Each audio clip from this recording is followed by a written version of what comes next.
On the 29th of July, 2024, 17-year-old Axel Rudakabana walked into a Taylor Swift-themed dance class in Southport with a knife. Take his arm over there, mate. Yeah. He stabbed 3 young girls to death and injured 10 others. How many more children? Amid swirling online misinformation that the killer was a Muslim asylum seeker, Southport sparked the worst anti-migrant riots Britain has seen in modern times. It's also sparked a crackdown on speech, on those accused of spreading hate or encouraging violence online amid the carnage. On top of rightly punishing the rioters or those who explicitly incited violence, the authorities also went after those who simply aired their views on social media. Jamie Michael, a former Royal Marine and now massage therapist from the Welsh Valleys, was one of the few Southport speech criminals who pleaded not guilty. It took a jury of his peers just 17 minutes to acquit him. But it all still came at a tremendous cost for Michael and his family. We went to South Wales to find out more. Hi, Tom from Spike. Right. Hey, Tom. Good to meet you. Shall we talk a bit about your background and your life story? Because I think it's useful for people to know the kind of person behind the story a little bit. I was a really good sportsman in lots of different sports. I was really, really good at football. I signed for Manchester United, did schoolboy forms for 2 years. Didn't end up making it with them. And then I went on to sign for Oxford United. I was with them for about 18 months before transferring to Cardiff. Because I'd had a lot of disappointments in the football, I just wanted a complete change. So I was literally walking past the careers office one day and spur of the moment walked in. Before you knew it, I was in Royal Marines doing the training.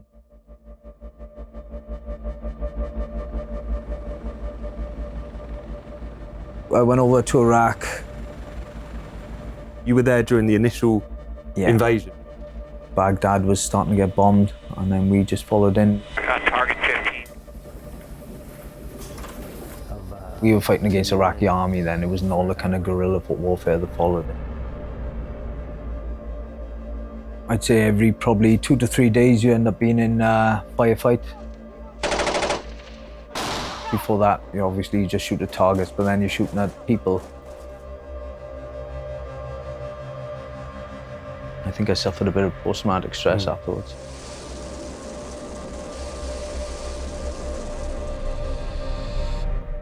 Is that part of the anger with the way you've been treated over the course of last summer? You know, you've done all the right things in life, you're a veteran and so on, to be treated so poorly by the British state after all that? I was willing to put my life down on the line for this country on many occasions, and then for making a video trying to get some safety in place for our children, then I was punished so heavily. And that same government that sent us to war was then sending me to prison for trying to protect children. So that really hurt. And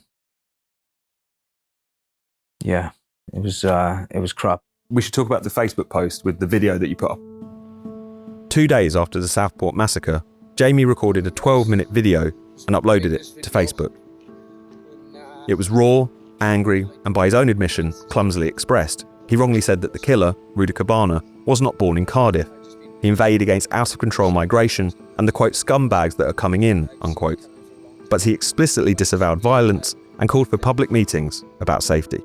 With the current situation, I would say that we even need security on schools now at the moment. I talked about my fears of illegal immigration. We're hearing a lot of them are coming here that are criminals. More and more of these people come and they get spread amongst our communities. So I called on the police, I called on the councillors, I called on the MPs to do something about it. I'm talking about doing things the right way, getting in big groups, having meetings, and going to the council, going to the police, and going to the politicians. You're very specifically talking about illegal migrants. I've got no issues at all with migrants or thing, but it's the illegal ones that are coming here. Yeah, that's my concern. Tell me about the arrest. Just kind of walk me through it. I had a phone call and my girlfriend said the police have been here and they're looking for you. She had told them where I work. They were standing down the bottom in the car park. I asked them, was everything okay? Okay, boys. I activated my camera. I walked down the steps towards him and I said, look, I'm just filming for my own safety and evidence. And then he went on to tell me that I was being arrested. The time is 12:55 and I'm arresting you on suspicion of indecent racial hatred. Which isn't actually a crime as far as I can tell as well, so Yeah, the police don't always know the law in this. Yeah, it wasn't even the right charge. What is the racial thing? I need to know the racial... I've given you the accusations. circumstances, right? We'll get to the bottom of it in custody, all right? In custody? Yeah. For how long? It won't be for long, right? Be an interview. I'm working. And then a couple of minutes. I know, but you become with us but for that reason, all right? So you're happy for me to have your phone and we get going straight away? No, I'm not happy for you to have Right. my phone. All right, hang on. Right, well, now, Okay, no, you'll have it. As soon as I got to the front desk in the police station, they told me it was a maximum charge of 7 years. I was like, 7 years? I was just in disbelief. So I asked for a duty solicitor, and the duty solicitor was telling me that they're trying to take parts of my video, make out that they're causing racial hatred. And I was asking him which parts, and he was saying he couldn't really tell me because the video that was uploaded to this portal for the evidence, it wasn't working, it was buffering. I was a bit like, well, surely you have to see the video. And he was telling me that, no, he couldn't see the video. And did you have a client here when the police showed up? I was just doing a bit of sponsorship for him because he had a fight coming up. He was actually the bare knuckle boxing champion of the world. So if I wanted to kick something off, I was with the right guy. So there were the 3 days in police custody, and then subsequent to that was also 17 days. You also spent? Following that, yeah, I got remanded then in the courts because the judge said that I was likely to cause further incidents or whatever. My solicitor was saying, look, if you go guilty, you're gonna have a third off straight away. And I said, I'm not going guilty. I said, I haven't done nothing wrong. When I was in jail, it is what it is. It's not a very nice place. And being in the military, you live in them kind of conditions, the bare minimum in there. Yeah. And so that wasn't really a problem. But it was my biggest struggle was thinking about my little girl. My little girl's autistic. I ended up having to sing happy birthday down the phone.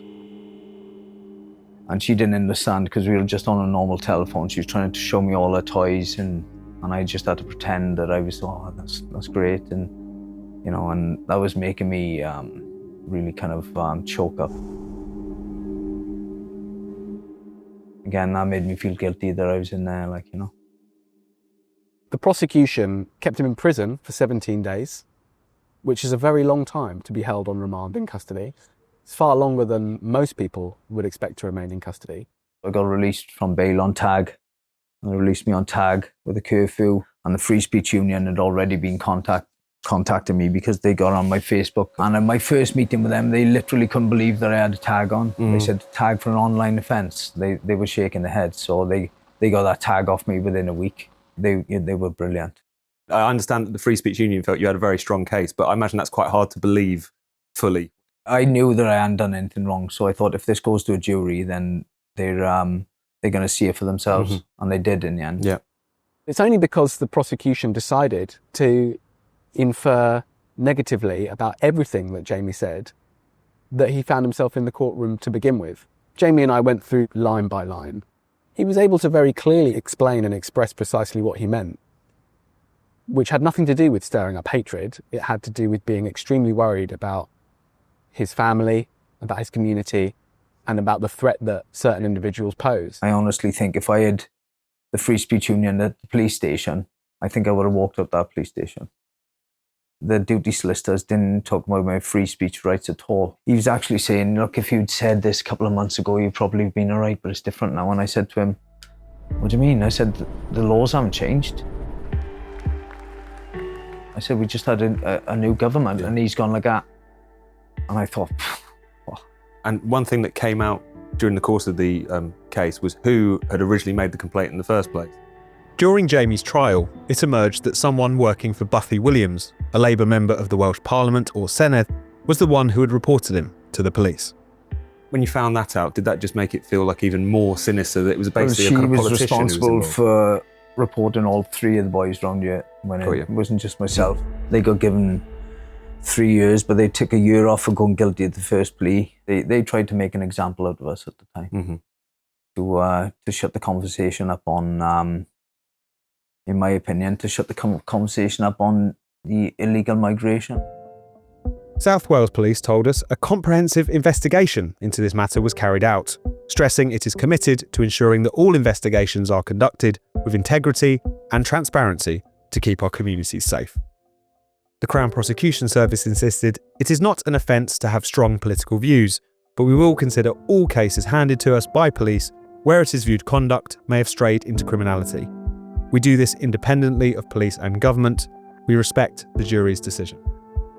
Buffy Williams, the Labour member of the Welsh Parliament for Rhondda, had this to say: Senedd Security strongly advises all politicians to report any posts that specifically mention politicians and could be interpreted as threatening. This case has been handled no differently from any other brought to my office. What we saw in the aftermath of Southport was a political class who used the law to send a message. We will use the law to show you what the proper response to this is.